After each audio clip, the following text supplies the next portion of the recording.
Alors bonjour et bienvenue sur cette nouvelle chaîne Sadaka Diwali Oracle. Je vous propose un tirage des énergies de la nouvelle lune en Lion qui aura lieu le 23 juillet 2017. Pour ce faire, j'ai utilisé le tarot Zen d'Osho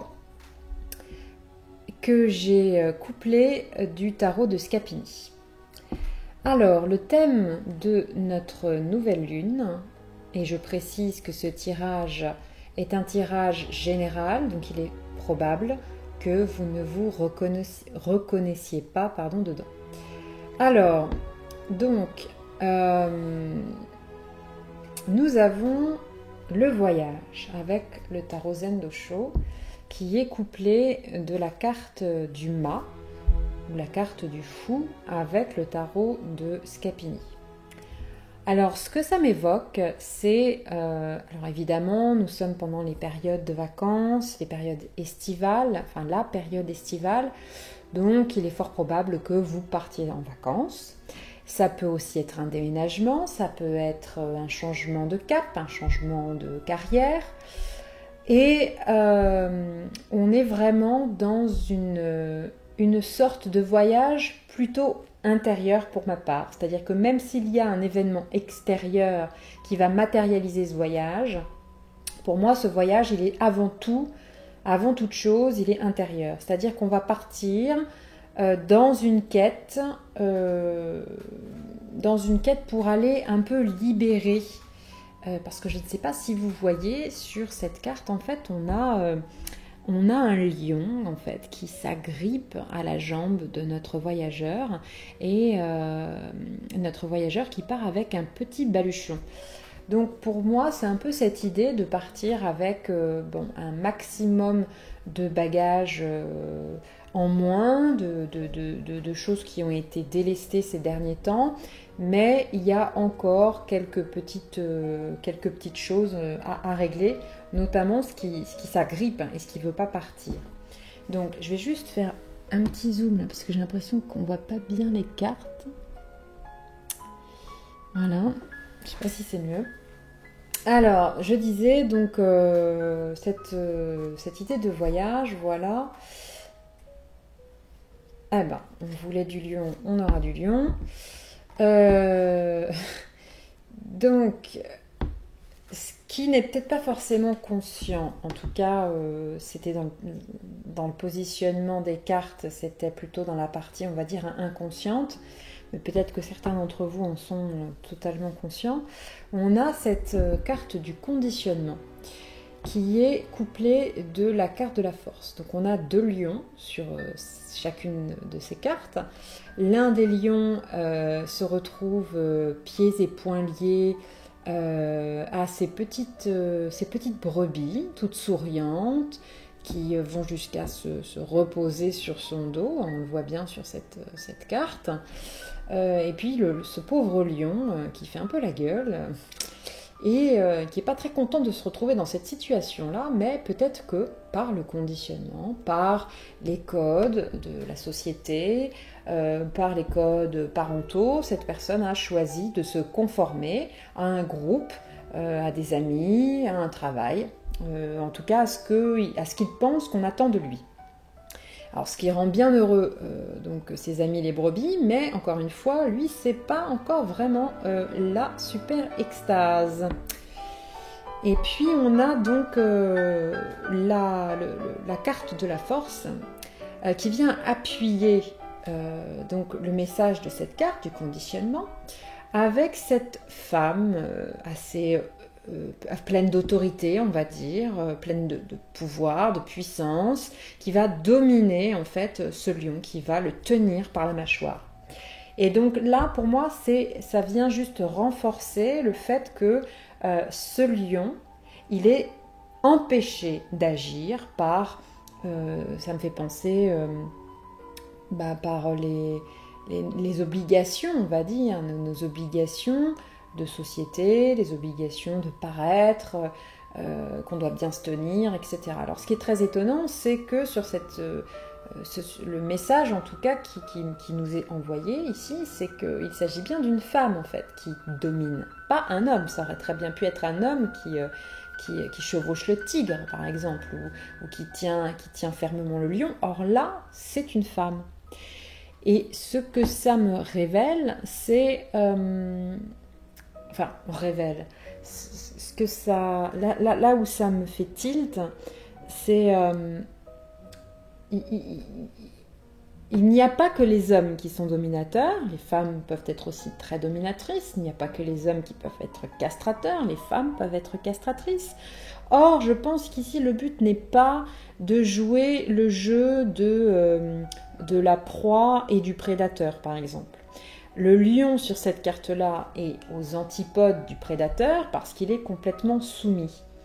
Mais le but n'est pas d'en faire lui-même un dominateur, d'en faire un prédateur, mais bien de trouver un juste équilibre.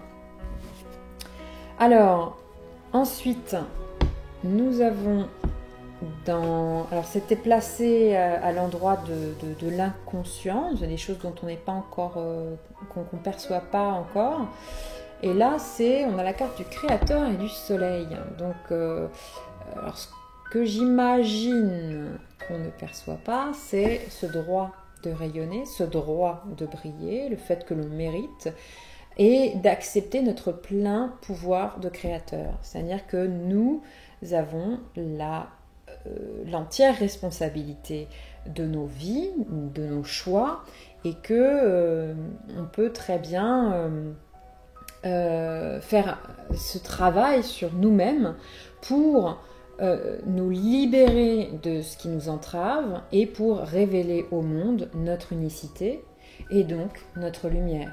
Notre unicité, ça va aussi passer par le fait de devenir authentique, d'accepter de briller et de se dire qu'on a le droit d'être qui l'on est. Et pour ça, faut partir dans cette espèce de petit voyage intérieur pour savoir qui sommes-nous, quelle est notre authenticité, comment révéler cette authenticité-là. Alors, ce qui peut aider là-dedans, nous avons la papesse et l'intensité. Alors, ce que ça m'évoque, c'est, avec cette carte-là, la connaissance de soi. La papesse, c'est une arcane de savoir, c'est aussi une arcane très spirituelle, mais elle a un livre sur ses genoux qu'elle tient, qui pour moi représente le livre de la connaissance. Et j'ai en tête cette phrase « Connais-toi toi-même ». Et je pense qu'en effet, à partir du moment où on aura fait ce travail pour aller rechercher qui nous sommes vraiment, pour trouver notre propre authenticité, pour nous montrer au monde tel que nous sommes, il n'y aura plus grand-chose après qui va nous arrêter. Parce que une fois qu'on va emprunter ce chemin lumineux, en fait, il n'y aura plus grand-chose pour nous arrêter sur ce chemin-là, en fait. Et nous pourrons alors briller avec une intensité tout à fait particulière et qui sera propre à chacun, à ce que chacun et chacune peut apporter dans ce monde. Parce que, évidemment, nous sommes peut-être des êtres humains, nous avons peut-être ce point commun que d'être des êtres humains, mais il n'en est pas moins que nous avons chacun nos différences et nous pouvons chacun apporter quelque chose dans ce monde. Voilà. Donc, le résultat final pour ce jeu, ça va être... Alors, j'enlève un petit peu toutes les cartes parce que ça se retrouve en dessous. Voilà. Suivre le courant avec le jugement. C'est comme si ça nous disait qu'en fait, nous étions à l'orée de deux chemins. Et il y a un chemin pour suivre le courant et puis le chemin qui va à contre-courant. Quel chemin allons-nous choisir en conscience? Car de ce choix-là, alors soit le choix de l'authenticité, le choix du déconditionnement, le choix d'aller vers ce que l'on rêve de faire, de se donner les moyens de mettre en place ce que l'on rêve de faire, de montrer notre authenticité au monde, ce choix-là permettra donc de suivre le courant. À partir du moment où on suit le courant, la route sera plus fluide, les événements s'enchaîneront avec plus de fluidité et de facilité, ce qui n'empêchera pas des moments de confrontation, ce qui n'empêchera pas des moments de deuil, ce qui n'empêchera pas des moments plus douloureux, mais dans l'ensemble, le fait de suivre le courant fera qu'il y aura une forme de renaissance. Vous ne verrez plus les choses de la même manière, vous ne vivrez plus votre vie de la même manière, et il y aura toujours une sorte d'aide qu'on peut appeler par exemple aide divine, hein, mais voilà, qui n'est pas forcément non plus une aide divine, ça peut être l'aide de votre subconscient qui va fonctionner avec vous et non plus contre vous. Parce que vous allez suffisamment faire un travail en profondeur pour pouvoir connaître les limites que vous posait auparavant votre inconscient et pour pouvoir les dépasser. Mais si vous ne suivez pas le courant, le jugement sera évidemment beaucoup moins sympathique. Il aura plutôt tendance à vous amener encore plus de difficultés, encore plus de complications, et la vie s'orchestrera de sorte à vous montrer que vous avez raison en fait, que vous avez raison de croire que la vie est difficile, que vous avez raison et plus ça vous montrera plus vous aurez cette vision là, et moins vous suivrez le courant, et plus ce sera comme un cercle vicieux qui vous amènera vers on va dire vers des réalisations, des concrétisations dans la matière pas très sympathiques. Alors que si vous suivez le flux, si vous suivez le flow, si vous suivez le courant, là d'un seul coup on aura des événements qui vont s'enchaîner, mais qui vont s'enchaîner dans le bon sens. Et du coup, on va créer un cercle vertueux. Voilà. Donc c'est un peu le choix. Donc moi, je voudrais tirer une carte de l'oracle des rebelles sacrés de Lucie Cavendish. On ne voit peut-être pas bien, mais voilà. Donc je vais tirer une carte.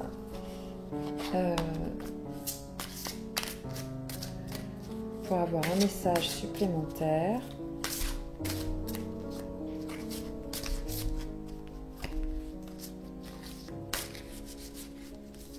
Alors, un message clair et précis. Ok. Voilà. Alors, on a la spirale des manifestations. Alors, la spirale des manifestations. Alors, ce que ça m'évoque, cette carte, c'est ce que je viens de dire en fait. La spirale des manifestations. Donc oui, en fait, plus vous allez créer un cercle vertueux, plus vous allez manifester à vous des choses douces, agréables, faciles, fluides. Et puis plus vous allez y mettre de pensées négatives par exemple, plus vous allez voir le tableau en noir, moins vous allez suivre en fait votre cœur, et plus vous allez rentrer dans ce conditionnement et vous y perdre, et plus en fait les événements qui vont arriver vont être de moins en moins sympathiques, et les choses ne vont pas forcément bien se passer. Alors le souci avec ces deux choix, de suivre le courant ou de ne pas le suivre, c'est que dans l'un ou dans l'autre, ces deux choix ne sont pas faciles, ne sont pas évidents. Elle est à la recherche de son authenticité, à la recherche de qui on est vraiment.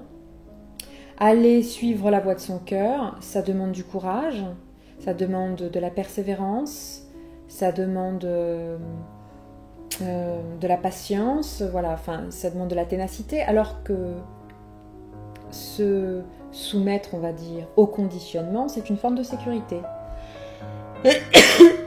Pardon. Il y a une forme de sécurité qui se dégage de ça, mais c'est une sécurité qui vous met sous pression comme une cocotte minute en fait, et un jour ou l'autre, de toute façon, ça explosera. Alors ça peut exploser par un burn-out, ça peut exploser par une dépression, ça peut exploser par une colère très agressive vis-à-vis d'autrui. Et ce sera, voilà, ce sera pas chouette. Voilà. Je vais juste vous lire la carte. Alors, la spirale des manifestations. Le chemin créatif et rebelle de l'amour est une spirale. Il n'est pas linéaire. Parfois, notre esprit décide que la meilleure façon d'avancer est d'aller d'un point logique à un autre point logique. Il existe pourtant une route alternative. S'il y a un embouteillage ou un retardement, cette route est bien plus rapide, plus belle et plus agréable que la voie directe. Pourquoi ne vous laissez-vous pas guider sur ce chemin? Cela peut se faire grâce à la confiance et à la sagesse. Libérez-vous de l'idée que seul ce qui est en surface vous permet de progresser logiquement. Vous êtes au beau milieu d'une spirale de manifestation. Quelque chose vient vers vous pour prendre forme, même si vous pensez que c'est plus loin que jamais. Ce sera merveilleux de voir se mettre en place ce que vous avez imaginé. Tout ce dont vous avez rêvé prendra vie tout à coup, comme tombé de nulle part, alors que cela se trouvait juste derrière le virage de la spirale des manifestations, et vous ne pouviez pas le voir venir.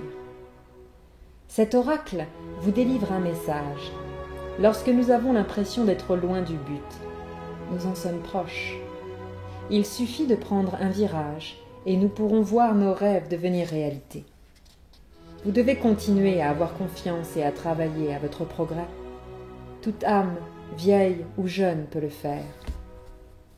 Vous avez une grande et belle âme, vieille et courageuse. Vous avez assez d'audace pour y croire et le voir se manifester dans toute sa brillance et sa beauté. Ne laissez pas les autres vous dire que cela aurait déjà dû avoir eu lieu ou que vous avez échoué. Ils sont impatients et souffrent seulement d'un manque de compréhension. Ils pensent avec arrogance que leur notion du temps est supérieure au rythme divin. Ayez de bonnes intentions pour vous-même et pour l'univers. Tout se déroulera parfaitement, que vous le sentiez ou non. Cet oracle vous délivre un message à propos de la parfaite synchronicité qui est en train de se mettre en place dans votre vie. Vous l'avez peut-être déjà remarqué, lorsque nous vivons en accord avec notre cœur, nous honorons notre centre créatif et choisissons des chemins improbables, mais pleins d'amour. Nous remarquons de la synchronicité tous les jours, comme si l'univers nous parlait plus intimement de tout, ce qu'il fait, bien sûr. Cet oracle nous rappelle qu'il n'est pas nécessaire de courir vers l'arrêt de bus. Si vous arrivez trop tôt, vous allez perdre votre temps. Il vaut mieux vivre sa vie selon le bon rythme et arriver au bon moment. Vous n'avez pas besoin de l'angoisse qui accompagne la course effrénée vers votre destinée. Essayez de ne plus vous faire autant de soucis à propos de votre futur. Si vous vous relaxez et vous occupez seulement du moment présent, vous attirerez ce dont vous avez besoin et ce que vous voulez avec beaucoup plus de plaisir. Souvenez-vous que votre chemin de vie se déploie en harmonie avec celui des autres. Ayez confiance dans la spirale créatrice de l'univers sur laquelle cette galaxie tourne. Tout est en harmonie et permet à la belle et grande volonté créatrice suprême de la force d'amour de se réaliser. Vous en faites partie. Quelle chance!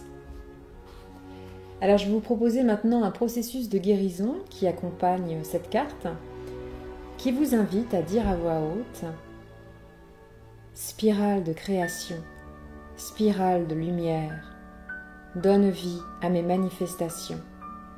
J'ai confiance en ta sagesse et en ta grâce. Aide-moi à être sage et à garder confiance. » Alors, ce que je vous conseille de faire, si ce tirage bien évidemment vous a parlé, c'est de réciter cette phrase, de l'apprendre et de la réciter le jour de la nouvelle lune, ou voilà, un peu avant ou un peu après, comme vous le sentez en fait, parce que c'est un bon petit rituel, voilà. Donc spirale de création, spirale de lumière, donne vie à mes manifestations. J'ai confiance en ta sagesse et en ta grâce. Aide-moi à être sage et à garder confiance. Et je me dis que de le répéter autant de fois que vous en avez besoin, c'est ce qui est d'ailleurs précisé dans le petit livret, déjà, et d'une, ça ne peut pas vous faire de mal, et je pense que c'est un bon conseil. Voilà. Écoutez, je vous remercie de m'avoir suivi pour ce premier tirage des énergies de la nouvelle lune. Donc, je vous souhaite une belle semaine et une belle lunaison dimanche. Et je vous dis à bientôt pour de nouvelles vidéos, les prochaines vidéos qui suivront. Voilà, un grand merci et à bientôt.